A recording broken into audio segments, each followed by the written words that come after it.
Welcome to English Tutorials by Poonam Thakur. In this video, you will get an overview of the poem The Voice of the Rain by Walt Whitman from Hornbill English textbook for class 11th, and you will also learn about its poet and poetic devices used in the poem. So let's get started. Let's talk about the poet first. Walter Walt Whitman was born on May 31, 1819 and left us for the heavenly abode on March 26, 1892. He was an American poet, essayist, and journalist. He is widely considered to be the greatest and most influential poet United States has ever produced and often referred as the father of free verse. Whitman's major work, Leaves of Grass, was first published in 1855 with his own money.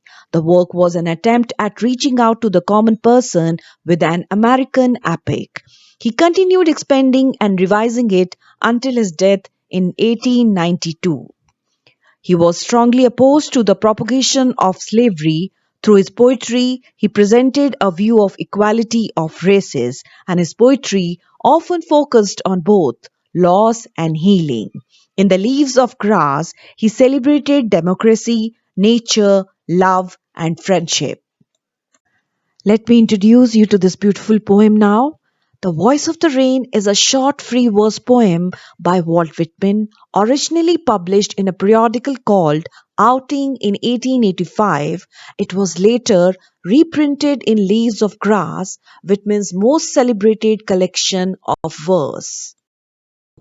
In The Voice of the Rain, the speaker listens to the personified figure of the rain liken itself to poetry, describing each stage of the water cycle. The poem pays homage to the recuperative power of the natural world and claims that poetry nourishes humanity just as rain nourishes the earth. Children, you can see in the background beautiful showers coming down, and when rain touches the earth, the flowers, trees, grass, everything looks beautiful, pure, and it has a soothing and mesmerizing effect on our soul. The rain showers have that magical touch which changes the whole world, which rejuvenates everything, which purifies everything, which nourishes everything on the earth. And this is what this poem celebrates. The poem is a dialogue between the poet and the rain. Where calling itself the poem of earth, it explains its life cycle. Rising from the sea and the land in vaporous form, the raindrops fall back, giving the world relief from drought and settling dust all over. It stimulates the dormant seeds to life, and by soaking the earth, beautifies it, rejuvenates everything, and once again it heads for a fresh life cycle. The Voice of the Rain by Walt Whitman is a 12-line poem that is contained within one stanza of text. The poet has translated what the rain says, and hence this poem is entitled The Voice of the Rain. It's written in the first person in an autobiographical form. The poem describes the water cycle from evaporation to coming down as a shower. Let's read the poem and try to understand one line at a time. And who art thou? Said I to the soft falling shower, which, strange to tell, gave me an answer, as here translated. I am the poem of earth, said the voice of the rain. As you can see, certain words have been spelt differently. They are called archaic words or Old English words, and poet has used them to create a rhythm in his poem. So let me give you the meaning also. Who art thou? It means who are you? And soft falling shower, dropping softly. The poem begins with a question where Walt Whitman, fascinated by spontaneity and soothing effects of the rain, indulges in a conversation with the rain and asks the soft falling raindrops, who are you? Which, strange to tell, gave me an answer, as here translated. Children, why strange to tell? Because poet was not expecting a reply from the rain, so he was surprised when rain spoke. Let's see what was the answer. I am the poem of earth, said the voice of the rain.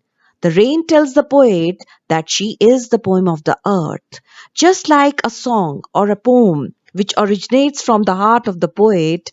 I, that is, rain also originates from the crust of the earth, from various water bodies of the earth. So the poet has personified rain over here. The rain has been given human quality of indulging in a conversation with the poet. Thus, the poet has transformed rain into a living being, a powerful character. Eternal I rise, impalpable out of the land and the bottomless sea, upward to heaven, whence vaguely formed, altogether changed, and yet the same.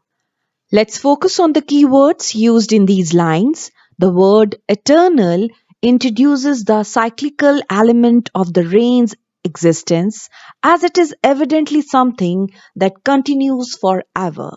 The word impalpable describes the rain in its vapor form as it rises from the land and sea. So, impalpable means which cannot be described or touched, which is intangible, bottomless, very deep.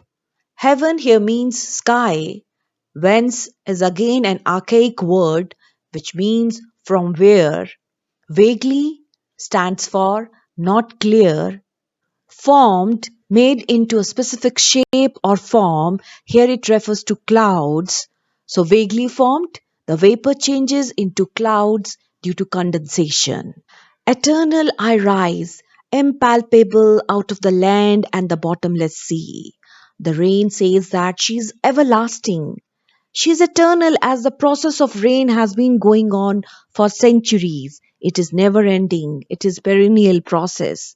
It is impalpable, something which cannot be touched or seen as rain rises from the land and sea in the form of vapors, and it moves upward towards heaven, where it takes altogether different form.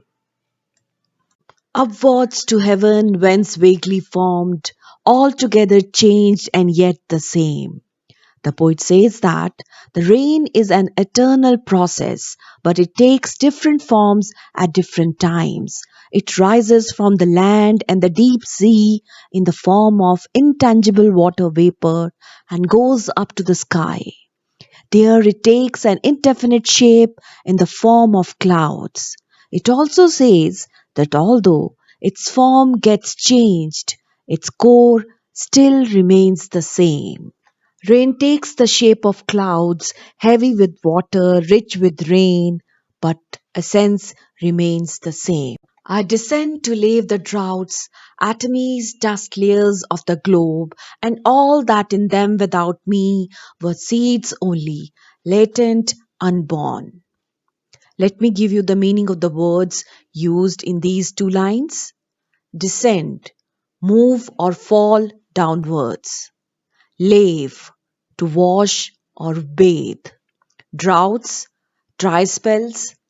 Atomies, very tiny dust particles. Globe, earth, latent, dormant or inactive. I descend to lave the droughts, atomies, dust layers of the globe. The rain comes down to give life to the dry areas and wash the drought-stricken lands. It also washes away the dust and small particles from the earth's surface. It satisfies the thirst of dry earth and heals everything that is degrading and is lying lifeless. The showers remove the dust particles and make earth clean and green. And all that in them without me were seeds only, latent, unborn. The rain falls on the droughts and washes away all dust and impurities of the earth. It brings the dry earth back to life. Without rain, all seeds lie hidden in the earth. The seeds are dormant, they are lifeless, unborn because of lack of water. The rain gives life to the seeds. It helps the seeds to germinate and grow into a new life. They sprout and come to life only when it rains. And forever by day and night, I give back life to my own origin and make pure and beautify it.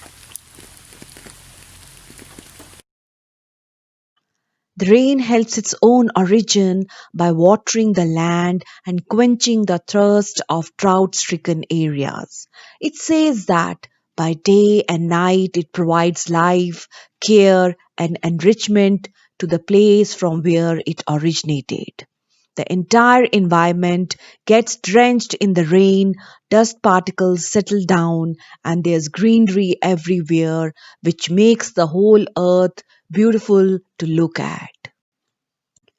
Rain helps in enhancing the beauty of earth, as in the absence of water, everything turns dull or lifeless, and dust accumulates everywhere. The rain keeps enriching the beauty and purity of the earth by preparing a life cycle for itself again.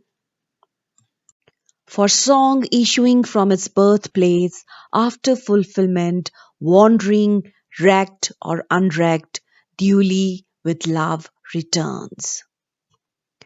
Word meanings: issuing, originating, starting, arising from, birthplace, rivers and seas, fulfillment, completing the cycle, wandering, moving from one place to another, clouds wander across the sky, wrecked or unwrecked, whether you liked it or disliked, whether you cared for or not, duly, properly, rightly, appropriately. The phrase wrecked or unwrecked is an archaic way of saying heard or unheard, or felt or unfelt, meaning that only some of the poem's readers will care much about it. But regardless of how many people did or didn't derive meaning from the poem returns to its origin with love, granting its creator a sense of satisfaction with having written it. The last two lines of the poem have been put within brackets as they do not form the part of the conversation between the poet and the rain. The lines in the bracket indicate the reflections, observations, and thoughts of the poet. He makes observations about the life course of a song and draws similarities between the life cycle of a song and a rain.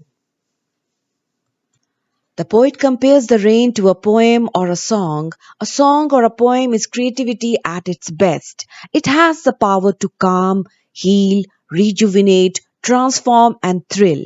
The rain is like a song that originates from its birthplace, from the womb of the earth and the bottomless sea, soars up to heaven, taking the form of clouds, and comes down to give joy to its birthplace and makes it clean, pure, and beautiful. The rain doesn't care if anyone bothers about her deeds or not. She completes her work and comes back home. Just like a song which originates from the heart of the singer and after giving pleasure and joy to one and all, come back to the creator in the form of appreciation. The poet realizes that the rain's life is similar to that of any song. A song's birthplace is the poet's heart. Once complete, it is passed on, wander from one person to another. It may be applauded, wrecked, or not applauded.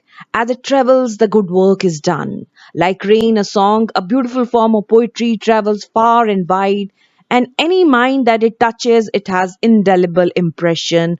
It beautifies mind of the reader.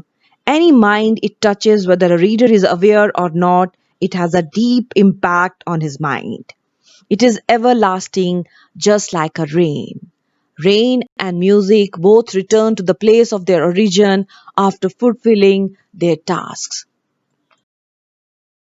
Let's discuss the poetic devices used in the poem The Voice of the Rain. The whole poem is an example of personification. The rain has been personified as it has been given a voice in the poem. Metaphor: Poem of Earth. This is a powerful metaphor used by Walt Whitman to describe the poem. Poetry is creativity at its best. It is characterized by music and rhythm.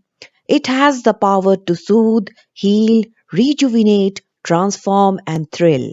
It is universal in appeal and eternal. All these qualities are there in the rain also. Thus, Quite appropriately, the rain calls itself the poem of earth. Imagery, soft falling shower. In the very first line of the poem, soft falling shower gives the reader an image of gentle rain or drizzle. During the dialogue between the poet and the rain, it creates an image of showers or drops of water falling down from the heavens to earth and infusing it with greenery, purity, and beauty. Next, we have hyperbole. Bottomless sea is an example of hyperbole. The poet describes sea as bottomless, which is an exaggerated statement to bring out the desired effect. Poet has used antithesis also. It is a literary device that uses two contrasting or opposing ideas in a sentence to create a contrasting effect. This figure of speech is used to draw attention to apparent contradiction. Altogether changed and yet the same are absolutely contradictory, yet the combination of these words beautifully conveys what the poet wants to express. I would like to end this lecture by quoting beautiful lines from Leaves of Grass by Walt Whitman. We don't read and write poetry because it's cute.